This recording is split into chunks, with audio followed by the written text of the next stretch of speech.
ओम नमो भगवते वासुदेवाय। आज हम इस वीडियो में श्री सत्यनारायण भगवान की कथा सुनते हैं। एक समय नैमिषारण्य तीर्थ में शौनक आदि 88,000 ऋषियों ने श्री सूत जी से पूछा कि हे प्रभु, इस कलयुग में वेद विद्या रहित मनुष्यों को प्रभु भक्ति किस प्रकार मिलेगी, उनका उद्धार कैसे होगा।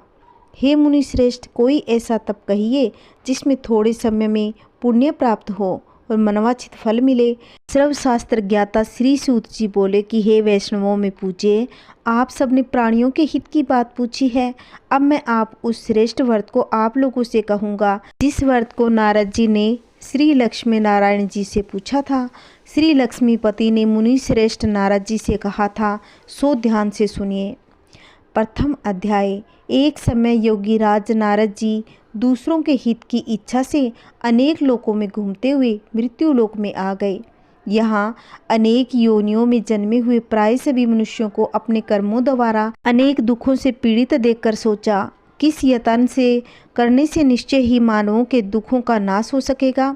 ऐसा मन में सोचकर विष्णु लोक आ गए। वहाँ श्वेत वर्ण और 4 भुजाओं वाले देवों के इस नारायण का, जिनके हाथों में शंख चक्र गदा पद्म थे और वरमाला पहने हुए थे, देखकर स्तुति करने लगे कि हे भगवान, आप अत्यंत शक्ति से संपन्न हैं। मन तथा वाणी भी आपको नहीं पा सकती।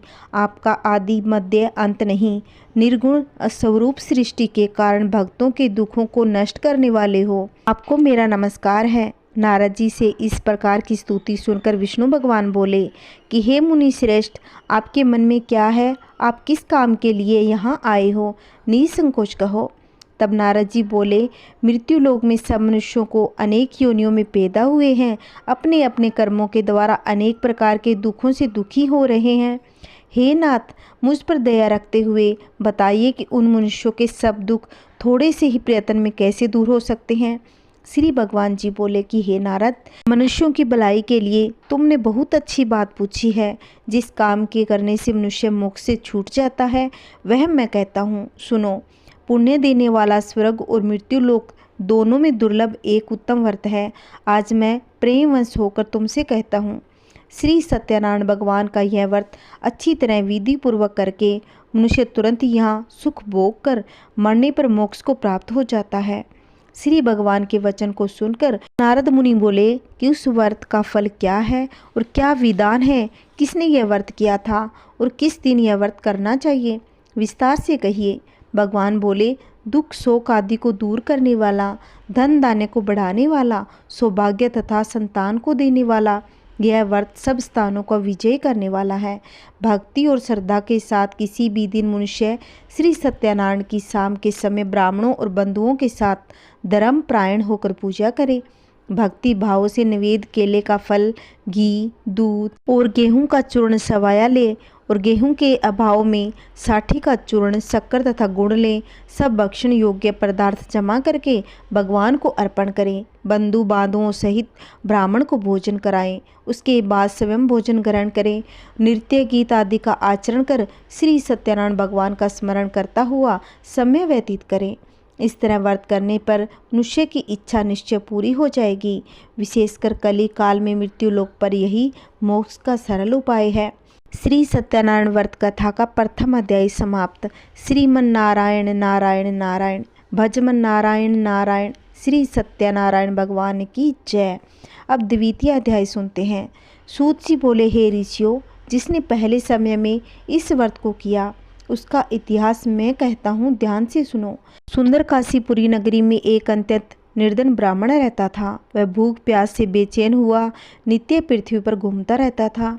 ब्राह्मणों से प्रेम करने वाले भगवान ने ब्राह्मण का रूप धारण कर उसके पास जाकर आदर के साथ पूछा कि हे वीर, नित्य दुखी हुआ पृथ्वी पर क्यों घूमता है। श्रेष्ठ ब्राह्मण बोला, मैं निर्धन ब्राह्मण हूँ, भिक्षा के लिए पृथ्वी पर फिरता रहता हूँ। हे भगवान, यदि आप इसका कोई उपाय जानते हो तो कृपा करके कहो। वृद्ध ब्राह्मण बोला कि सत्यनारायण भगवान मनवांछित फल देने वाला है, इसलिए हे ब्राह्मण, तू उनका पूजन कर, जिसके करने से मनुष्य सब दुखों से मुक्त हो जाता है। ब्राह्मण को व्रत का सारा विधान बताकर बूढ़े ब्राह्मण का रूप धारण करने वाले श्री सत्यनारायण भगवान अंतर्ध्यान हो गए। जिस व्रत को वृद्ध ब्राह्मण ने बतलाया है मैं उसको करूँगा। यह निश्चय करने पर उसे रात भर नींद नहीं आई। वह सवेरे उठ सत्यनारायण भगवान के व्रत का निश्चय कर भिक्षा लेने के लिए चला। उस दिन उसको भिक्षा में बहुत धन मिला, जिससे बंधु बांधवों के साथ उसने श्री सत्यनारायण भगवान का व्रत किया। इसके करने से वह विरप सब दुखों से छूटकर अनेक प्रकार की संपत्तियों से युक्त हुआ। उस समय वह विरप हर मास व्रत करने लगा। इस तरह सत्यनारायण भगवान के व्रत को जो करेगा वह सब पापों से छूटकर मोक्ष को प्राप्त होगा। आगे जो पृथ्वी पर श्री सत्यनारायण भगवान का व्रत करेगा वह मनुष्य सब दुखों से छूट जाएगा। इस तरह नारद जी से नारायण का कहा हुआ यह व्रत मैंने तुमसे कहा। हे ब्राह्मण, मैं अब और क्या कहूँ। ऋषि बोले, हे मुनिवर, संसार में उस ब्राह्मण से सुनकर किस किस ने इस व्रत को किया, हम वह सब सुनना चाहते हैं। इसके लिए हमारे मन में श्रद्धा है। सूत जी बोले, हे मुनियों, जिस जिसने इस व्रत को किया वह मैं सब सुनाता हूँ। सब सुनो। एक समय एक ब्राह्मण धन और ऐश्वर्य से अनुसार बंधु बांधवों के साथ व्रत करने को तैयार हुआ। उसी समय एक लकड़ी बेचने वाला बूढ़ा आदमी आया। उसने 12 लकड़ियों को रखकर विरप के मकान में आया और प्यास से दुखी लकड़हारा उनको व्रत करते देखकर ब्राह्मण को नमस्कार कर कहने लगा कि आप यह क्या कर रहे हो, इसके करने से क्या फल मिलता है, कृपया मुझसे कहिए। ब्राह्मण ने कहा, सब मनोकामनाओं को पूरा करने वाला यह श्री सत्यनारायण भगवान का व्रत है। इसकी ही कृपा से मेरे यहाँ धन धान्य आदि की वृद्धि हुई है। ब्राह्मण से इस व्रत के बारे में जानकर लकड़हारा बहुत प्रसन्न हुआ और चरण अमृत ले प्रसाद खाने के बाद अपने घर को आया। लकड़हारे ने अपने मन में इस प्रकार का संकल्प किया कि आज ग्रास में लकड़ी बेचने से जो धन मिलेगा उसी से श्री सत्यनारायण भगवान का उत्तम व्रत करूँगा। यह मन में विचार कर वह बूढ़ा आदमी लकड़ियाँ अपने सिर पर रखकर जिस नगर में धनवान लोग रह रहे थे ऐसे सुंदर नगर में आया। उस रोज वहाँ पर उसे उन लकड़ियों का दाम पहले दिनों से चौगुना मिला। तब वह बूढ़ा लकड़हारा दाम ले और अति प्रसन्न होकर पक्के केले की फली, शक्कर, घी, दूध, दही, गेहूं का चूर्ण इत्यादि श्री सत्यनारायण भगवान के व्रत की कुल सामग्रियों को लेकर अपने घर को गया। फिर उसने अपने भाइयों को बुलाकर विधि के साथ भगवान जी का पूजन और व्रत किया। उस व्रत के प्रभाव से वह बूढ़ा लकड़हारा धन, पुत्र आदि से युक्त हुआ और संसार के समस्त सुख भोग कर बैकुंठ को चला गया। श्री सत्यनारायण व्रत कथा का दूसरा अध्याय समाप्त। श्रीमन नारायण नारायण नारायण, भजमन नारायण नारायण नारायण। श्री सत्यनारायण भगवान की जय। अब तृतीय अध्याय रसपान करेंगे। सूत जी बोले, हे श्रेष्ठ मुनियों, अब आगे की कथा कहता हूँ। पहले समय में उल्कामुख नामक का एक बुद्धिमान राजा था। वह सत्यवक्ता, जितेंद्रिय था। प्रतिदिन देवस्थानों पर जाता तथा गरीबों को धन देकर उनके कष्ट दूर करता था। उसकी पत्नी कमल के समान मुख वाली सती साध्वी थी। भद्रशिला नदी के तट पर उन दोनों ने श्री सत्यनारायण भगवान का व्रत किया। उस समय वहाँ एक साधु वेश्य आया। उसके पास व्यापार के लिए बहुत सा धन था और राजा को व्रत करते हुए देखकर विनय के साथ पूछने लगा कि हे राजन, भक्ति युक्त चित्त से आप क्या कर रहे हो? मेरी सुनने की इच्छा है, सो आप यह मुझसे कहिए। राजा बोला कि हे साधु, अपने बांधवों के साथ पुत्र आदि की प्राप्ति के लिए एक महाशक्तिमान श्री सत्यनारायण भगवान का व्रत और पूजन किया जा रहा है। राजा के वचन सुनकर साधु आदर से बोला कि हे राजन, मुझसे इसका सब विधान कहो, मैं भी आपके कथानुसार इस व्रत को करूँगा। मेरी भी कोई संतान नहीं है, इससे निश्चय ही होगी। राजा से सब विधान सुनकर व्यापार से निर्वित हो वह आनंद के साथ घर आ गया। घर आकर संतान सुख देने वाला यह व्रत की महिमा अपनी पत्नी को बताई और कहा, जब मेरी संतान होगी तब मैं इस व्रत को करूँगा। साधु ने ऐसे वचन अपनी स्त्री लीलावती से कहे। एक दिन उसकी स्त्री लीलावती पति के साथ आनंदित हो संसारिक धर्म में प्रवृत्त होकर श्री सत्यनारायण भगवान की कृपा से गर्भवती हो गई तथा 10वें महीने में उसके एक सुंदर कन्या का जन्म हुआ और दिनों दिन वह इस तरह बढ़ने लगी जैसे शुक्ल पक्ष का चंद्रमा बढ़ता है। कन्या का नाम कलावती रखा गया। जब लीलावती ने मीठे शब्दों में अपने पति से कहा कि जो आपने संकल्प लिया था कि भगवान का व्रत करूंगा, अब आप उसे करिए। साधु कहने लगा, हे प्रिय, इसके विवाह पर करूंगा। इस प्रकार अपनी पत्नी को आश्वासन दे वह नगर को गया। कलावती पितृगृह में वृद्धि हो प्राप्त हो गई। साधु ने जब नगर में सखियों के साथ अपनी पुत्री को देखा, तुरंत ही दूत को बुलाकर कहा कि पुत्री के लिए कोई सुशील वर देख कर लाओ। साधु की आज्ञा पाकर दूत कंचन नगर पहुंचा। वहां पर खोज और देखभाल कर लड़की के लिए वणिक पुत्र ले आया। उस लड़के को देखकर साधु ने अपने बंधु बांधवों सहित प्रसन्नचित्त अपनी पुत्री का विवाह उसके साथ कर दिया, किंतु दुर्भाग्य से विवाह के समय भी उस व्रत को करना भूल गया। तब श्री भगवान क्रोधित हो गए और शाप दिया कि तुम्हें दारुण दुख प्राप्त होगा। अपने कार्य में कुशल साधु बनिया जमाता सहित समुद्र के समीप रतनपुर नगर में आए। वहां दोनों ससुर जमाई चंद्रकेतु राजा के उस नगर में व्यापार करने लगे। एक बार भगवान श्री सत्यनारायण की माया से प्रेरित कोई चोर राजा का धन चुराकर भागा जा रहा था, किंतु राजा के दूतों को आता देखकर चोर ने घबराकर भागते हुए राजा के धन को वहीं चुपचाप रख दिया जहां वे ससुर जमाई ठहरे हुए थे। जब दूतों ने उस साधु वेश्या के पास राजा के धन को देखा तो दोनों को बांधकर ले गई और प्रसन्नता से दौड़ते हुए राजा के समीप जाकर बोले, यह दो चोर हम पकड़ कर लाए हैं, देखकर आज्ञा दें। तब राजा की आज्ञा से उनको कठिन कारावास में डाल दिया, उनका धन छीन लिया। श्री सत्यनारायण भगवान के श्राप से और उनकी पत्नी भी घर पर बहुत दुखी हो गई। घर पर जो धन रखा था चोर चुरा कर ले गए। शारीरिक मानसिक पीड़ा तथा भूख प्यास से अति दुखी होकर अन्न की चिंता में कलावती एक ब्राह्मण के घर गई। वहां उसने श्री सत्यनारायण भगवान का व्रत होते देखा। फिर कथा सुनी और प्रसाद ग्रहण कर रात को घर आ गई। माता ने कहा, हे कलावती, हे पुत्री, अब तुम्हारे मन में क्या है? कलावती बोली, हे माता, मैंने एक ब्राह्मण के घर श्री सत्यनारायण भगवान का व्रत देखा। कन्या के वचन सुनकर लीलावती भगवान के पूजन की तैयारी करने लगी। लीलावती ने परिवार और बंधु सहित श्री सत्यनारायण भगवान का पूजन किया और वर मांगा, मेरे पति और दामाद शीघ्र आ जाए। साथ ही प्रार्थना करी कि हम सबका अपराध क्षमा करो। श्री सत्यनारायण भगवान इस व्रत से संतुष्ट हो गए और राजा चंद्रकेतु को स्वप्न में दर्शन देकर कहा कि हे राजन, दोनों विषयों को प्रातः ही छोड़ दो। उनका सब धन जो तुमने ग्रहण किया है वो उन्हें दे दो, नहीं तो मैं तेरा धन, राज्य, पुत्र आदि नष्ट कर दूंगा। राजा से ऐसा वचन कहकर भगवान अंतर्ध्यान हो गए। प्रातःकाल राजा चंद्रकेतु ने सभा में अपना सवपन बताया। फिर दोनों वणिक पुत्रों को कैद से मुक्त कर सभा में बुलाया। दोनों ने आते ही राजा को नमस्कार किया। राजा मीठे वचनों से बोला, हे महानुभाव, भावी वंश, ऐसा कठिन दुख तुम्हें प्राप्त हुआ है, अब तुम्हें कोई भय नहीं। ऐसा कहकर राजा ने उनको नए नए वस्त्र आभूषण पहनाए। उनका जितना धन लिया था उससे दुगना धन देकर आदर से विदा किया। दोनों वेश्या अपने घर को चल दिए। आज का हमारे श्री सत्यनारायण व्रत कथा का तीसरा अध्याय समाप्त। श्रीमन नारायण नारायण, भजमन नारायण नारायण। श्री सत्यनारायण भगवान की जय। अब हम चौथा अध्याय रसपान करेंगे। सूत जी बोले, वेश्या ने मंगल आचार करके यात्रा आरंभ की और अपने नगर को चल दिए। उनके थोड़ी दूर निकलने पर दंडी वेशाधारी सत्यनारायण ने उनसे पूछा कि हे साधु, तेरी नाव में क्या है? अभिमानी वणिक हंसता हुआ बोला कि हे दंडी, आप क्यों पूछते हो? क्या धन लेने की इच्छा है? मेरी नाव में तो वेल और पत्ते हैं।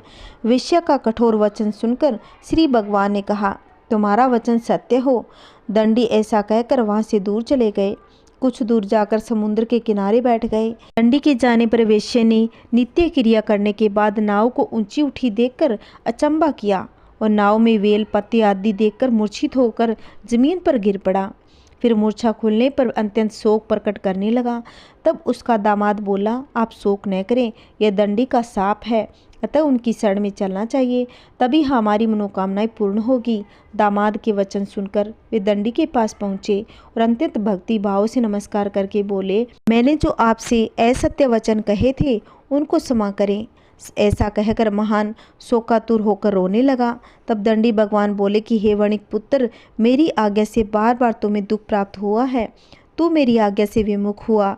साधु बोला, हे भगवान, आपकी माया से ब्रह्मा और आदि देवता भी आपके रूप को नहीं जानते, मैं अज्ञानी कैसे जान सकता हूँ? आप प्रसन्न हो, मैं सामर्थ्य के अनुसार आपकी पूजा करूँगा, मेरी रक्षा करो। पहले के समान नौका में धन भर दो।